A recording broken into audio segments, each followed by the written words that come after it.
ஆமென். கர்த்தருடைய பரிசுத்த நாமத்திற்கு மகிமை உண்டாவதாக. மீண்டுமாக இந்த வாய்ஸ் ஆஃப் குட் ஷெப்பர்ட் மூலியமாய் உங்களை சந்திப்பதிலே மிக்க மகிழ்ச்சி அடைகிறேன். கர்த்தர் தாமே உங்களோடு கூட இருந்து உங்களை ஆண்டவர் ஆசீர்வதிப்பாராக. இந்த நாளிலும் கூட ஒரு வசனத்தை நாம் தியானிக்கலாம். ஸ்தோத்திரம். எபிரேயருக்கு எழுதின நிருபம் ஸ்தோத்திரம் 3வது அதிகாரத்திலே 14வது வசனத்தை வாசிக்கும் போது, ஸ்தோத்திரம், நாம் ஆரம்பத்தில் கொண்ட நம்பிக்கையை முடிவு பரியந்தம் உறுதியாய் பற்றி கொண்டிருப்போமாகில் கிறிஸ்துவினிடத்தில் பங்குள்ளவர்களாய் இருப்போம் என்று சொல்லப்பட்டிருக்கிறது. பிரியமானவர்களே, நாம் ஆண்டவராக இயேசு கிறிஸ்துவை அறிந்து ரட்சிக்கப்பட்டு ஞானஸ்நானம் எடுத்து அபிஷேகம் பெற்று சபைக்கு கடந்து போகிற சோதரன் நாம் ஆரம்பத்தில் கொண்டிருந்த நம்பிக்கையை போல முடிவு பரியந்தம் நாம் என்ன பண்ண வேண்டும்? சோத்திரம், நம்முடைய நம்பிக்கை சோத்திரம் நிலைத்திருக்க வேண்டும். கிறிஸ்துவின் மேல நம்முடைய நம்பிக்கை நிலைத்திருக்க வேண்டும். கிறிஸ்துவின் மேல இருக்கிற நம்பிக்கையை விட்டு வலது இடதுபுறம் சாயாமல் நாம் நேராக ஓடிக்கொண்டிருக்க வேண்டும்.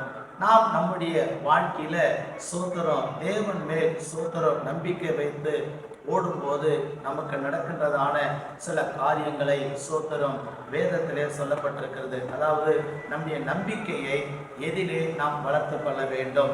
நம்முடைய வாழ்க்கையில முதலாவதாக சோத்திரம் சங்கீத புஸ்தகத்திலே 105வது சங்கீதத்திலே 4ஆம் வசனத்திலிருந்து 7ஆம் வசனம் வரை வாசிக்கும் போது அதிலே சொல்லப்பட்டிருக்கிறது.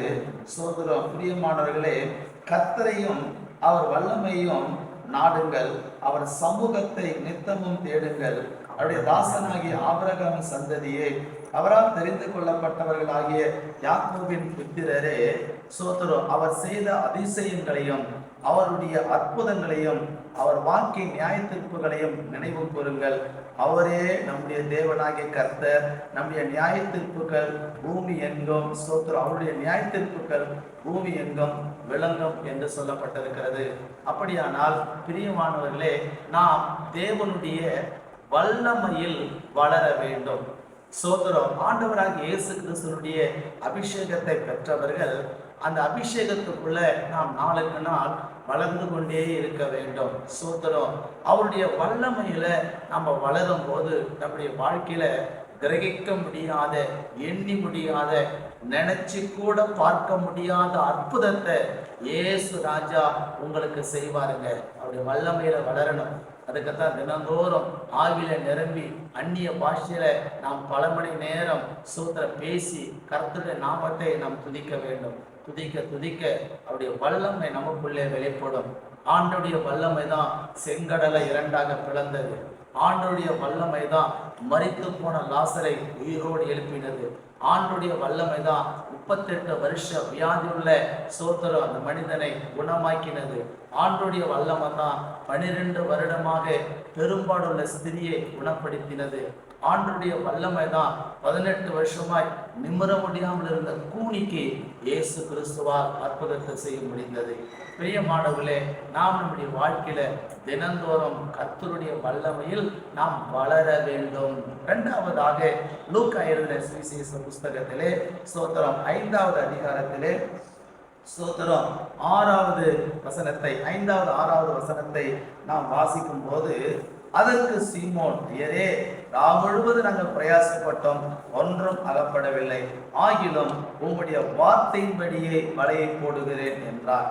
அந்தபடியே அவர்கள் செய்து தங்கள் வலை கிழிந்து போகத்தக்கதாக மிகுதியான மீன்களை பிடித்தார்கள். அல்லேலூயா. பிரியமானவர்களே, 2வது கர்த்தருடைய வார்த்தையில நாம் வளர வேண்டும். ஏனென்று சொன்னால், வானமும் பூமியும் ஒழிந்து போனாலும் கர்த்தருடைய வார்த்தை ஒரு நாள் ஒழியாதது. ஆண்டுடைய வார்த்தை வல்லமை உள்ளது.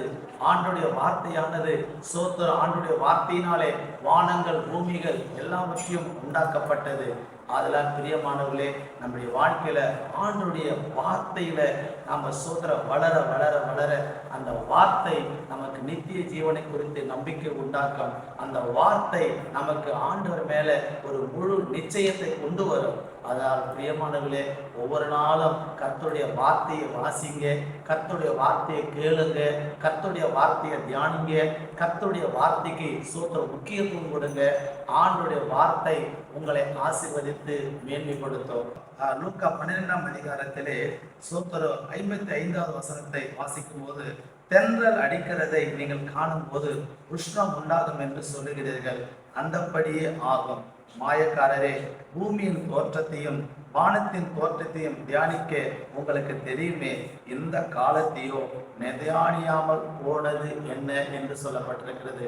அப்படியானால் மூன்றாவதாக நம்முடைய வாழ்க்கையில அவருடைய காலங்களை சோத்திரம் நிதானிப்பதில் நம்முடைய காரியம் வளர்ச்சி காணப்பட வேண்டும். ஆண்டவருடைய காலங்கள் சோத்திரம் இயேசு கிறிஸ்து சோத்திரம் இந்த கடைசி காலத்துல அவர் சொல்லியிருக்கிறார், பூமி அதிர்ச்சிகளும் பூகம்பங்களும் கொள்ளை நோய்களும் யுத்தங்களும் வருகின்ற பொழுது நீங்கள் நினைத்துக் கொள்ளுங்கள், நான் இதோ சீக்கிரமாய் வரப்போகிறேன் என்று சொல்லி. அப்போ ஆண்டவராக இயேசு கிறிஸ்து வருவதற்கான அடையாளங்கள் எல்லாம் நடந்து கொண்டிருக்கிறது. நாம சோத்திரம் மேகம் எழும்பும் போது பார்க்கிறோம் மழை வரப்போகுது என்று சொல்லி சோத்திரம். அதே போலத்தான் காலங்களை நம்ம எப்படி பார்க்கிறோமோ அதே போல இந்த சம்பவங்கள் எல்லாம் நடக்கும்போது நீங்கள் நினைத்துக் கொள்ளுங்க, என்னுடைய மீட்பு சமீபமா வருகிறது என்று சொல்லி. கர்த்தரை அறிகிற கர்த்தருடைய காலங்களை நாம் நிதானிக்கிற அந்த நிதானிப்பு நமக்கு தேவை. இப்படிப்பட்ட வளர்ச்சி நம்முடைய வாழ்க்கையில் இருக்கும்போது இயேசு கிறிஸ்து நம்மளை நிச்சயமாகவே ஆசீர்வதித்து கர்த்தர் நம்மளை மேம்படுத்துவாராக. 3 காரியத்துல நாம் வளர்ச்சி அடைய வேண்டும் என்று சொல்லி, கர்த்தருடைய வல்லமையில, 2வது கர்த்தருடைய வார்த்தையில, 3வது காலங்களை நிதானிப்பதிலே நமக்கு வளர்ச்சி காணப்பட வேண்டும். அப்படி வளர்ச்சி காணப்படும் போது கர்த்தராக இயேசு கிறிஸ்து வரும்போது அவரோடு கூட நாம் எடுத்துக்கொள்ளப்படுவோம். கர்த்தர் நம்மளை ஆசீர்வதித்து மேன்மைப்படுத்துவாராக. ஆமென். God bless you. உங்களுக்காக நான் ஜெபிக்கிறேன். நல்ல பிதாவே, சப்பான நன்றியோடு கூட சோதரிக்கிறேன். இந்த நாளிலும் கர்த்தருடைய வார்த்தையை தியானிக்க உதவி செய்தபடிக்காக நன்றி செலுத்துகிறேன். கேட்கிற ஜனங்கள் ஆசீர்வதிக்கப்பட உதவி செய்ய காத்துக்கிறேன். இயேசுவின் நாமத்தில் பிதாவே. ஆமென், ஆமென், ஆமென். God bless you. கர்த்தர் யாவரையும் ஆசீர்வதிப்பாராக. ஆமென்.